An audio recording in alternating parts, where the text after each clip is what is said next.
కార్యక్రమం ఉద్దేశించి మన పెదపాడు మండల పార్టీ అధ్యక్షులు నారాయణ శ్రీనివాసరావుని మాట్లాడవలసిందిగా కోరుతున్నాం. అందరికీ నమస్కారం. పేదవారికి ఆకలి తీసే నాయకుడు ఒకే ఒక్క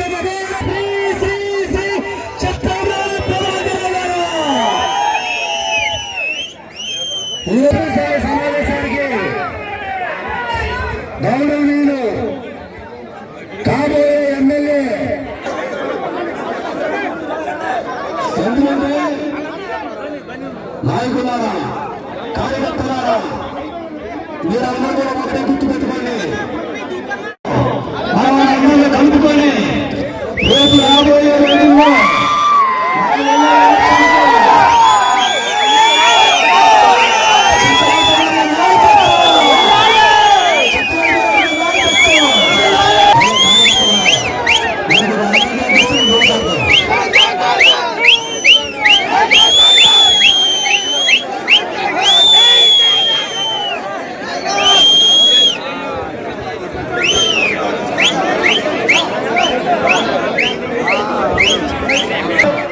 మనం ఈ రోజున జరుగుతున్న గుణపాఠాల్లోని పాఠం నేర్చుకున్నాం. రేపు రాబోయే అలాగే ఎలక్షన్కి వెళ్ళి మన చింతలేని ప్రభాకర్ గారిని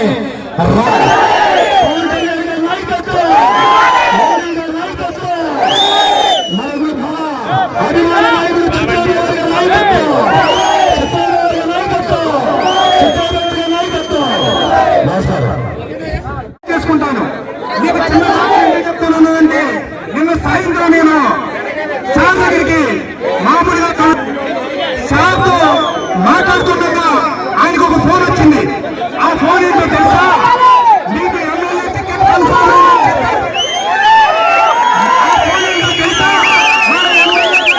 కన్ఫర్మ్ అయిందని చెప్పారు.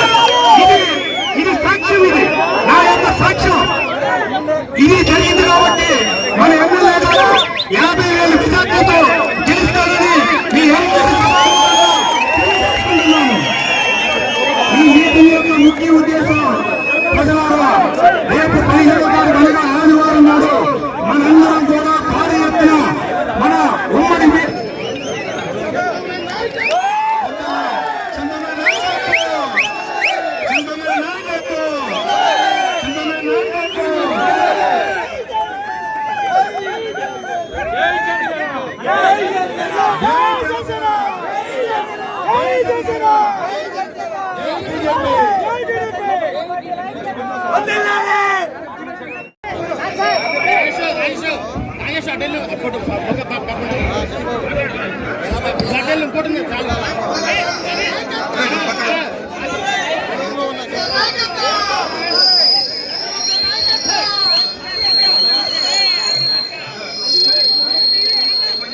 నిజంగా ఈ రోజు మాట్లాడడానికి మాటలు రావట్లేదు. ఎందుకంటే బెంగళూరు గడ్డ చంద్రబాబు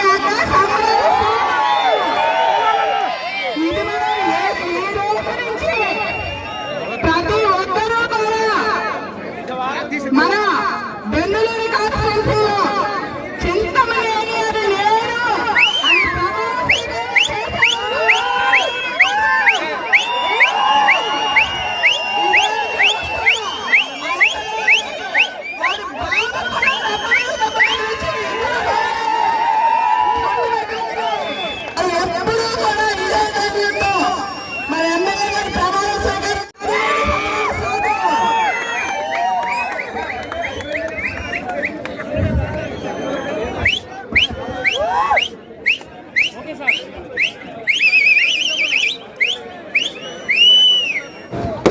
మీ అందరికీ కూడా సేవ చేసేటువంటి సదవకాశాన్ని కలిగించేటువంటి నా కుటుంబ సభ్యులు, నా అంటే తెలుగుదేశం కుటుంబ సభ్యులు, నా మిత్రపక్షమైనటువంటి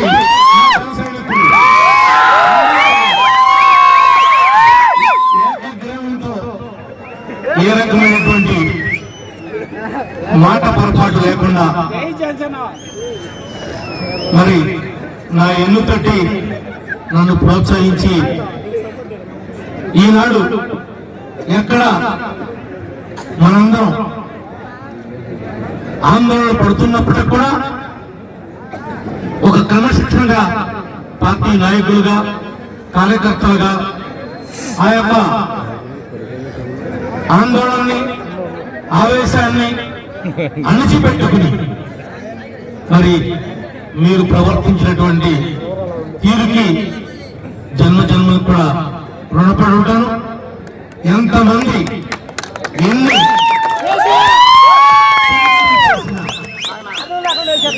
కుట్రలు చేసిన కుతంత్రాలు చేసిన ఒక్క మాటతో తిప్పికొట్టినటువంటి నా నాయకులకి నా కార్యకర్తలకి జన్మ జన్మలు కూడా రుణపడి ఉంటామని కూడా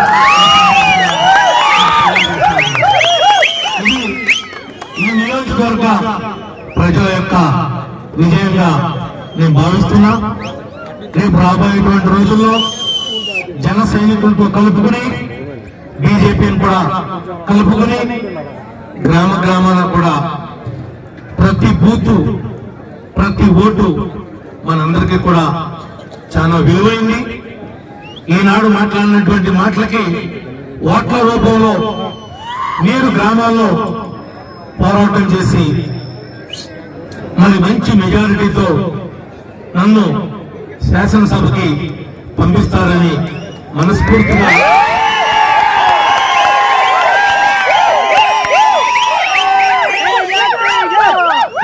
కూడా మనకి అవకాశం వచ్చిండేది. కొన్ని కారణాలతో మనం జనసేన మాట్లాడటం, జనసేన మంది మాట్లాడటం, దాంట్లో ఓట్లు చీలిపోయి వెంకటలక్ష్మి గారికి వేసిన ఆ ఓటు మురిగిపోతుంది. అదే వైఎస్ఆర్కి వేస్తే చింతమనేని ఓడిపోతాడనే ఉద్దేశంతో జన సైనికులందరూ కూడా వైఎస్ఆర్కి వేశారు.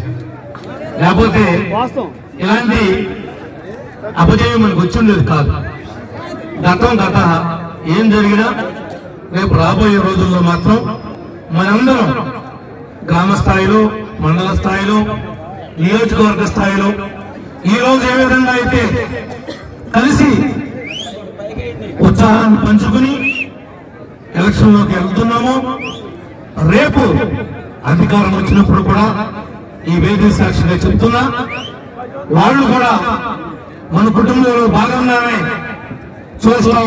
గ్రామాల్లో, మండలాల్లో, నియోజకవర్గంలో వాళ్ళకి ఇవ్వాల్సినటువంటి ప్రాధాన్యతని రాజకీయంగా వాళ్ళకి కలిగించి వాళ్ళకున్నటువంటి ఆశ, వాళ్ళకున్నటువంటి కోరికలు మన కోరికలాగా, మన ఆలోచనలాగా మన నాయకులు మనందరం కూడా భావించి వాళ్ళకి కూడా ఈ సమాజంలో, ఈ సంఘంలో ఒక గౌరవప్రదమైనటువంటి స్థానాన్ని ఏదైతే కోరుకుంటున్నారో పవన్ కళ్యాణ్ గారు, వాళ్ళకి అండగా నిలబడతామని, నిలబడటమే కాదు నిలబడి రుజువు చేస్తామని చెప్పి కూడా ఈ సందర్భంగా మీ అందరికి కూడా హామీ ఇస్తూ మరి నాటి కార్యక్రమం ఇంత పెద్ద ఎత్తున మరి నిర్వహించినటువంటి మీ అందరికి కూడా ప్రత్యేకంగా ధన్యవాదాలు తెలియజేస్తున్నాం.